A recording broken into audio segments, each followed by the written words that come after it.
Apa perbezaan antara Isuzu SE yang lama dengan yang baru ni? Jom kita tengok. Dari segi color, untuk Isuzu SE yang terbaru ni, color dia didatangkan dengan color warna maroon.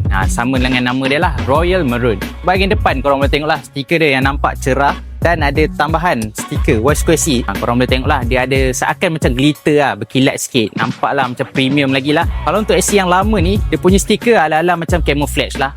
Dari segi rim, kalau untuk SE yang lama ni, dia gunakan rim bronze. Ni Mas 916. Kalau untuk yang latest ni, yang terbaru, dia menggunakan warna gold. Ni Mas 999. Kalau korang rembat ni, jualnya ada harga.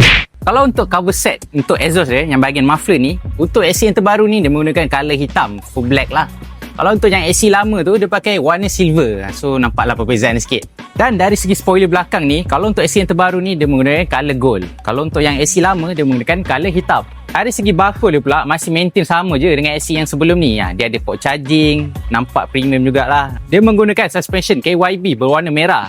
Kalau nak compare dengan SE yang lama ni, dia menggunakan suspension warna hitam. Dan dari segi harga, dia masih maintain je 10,200. Memang murah lah bagi aku kan. Dapat design colour yang baru. Dia punya cover set pun lawa. Cantik kan?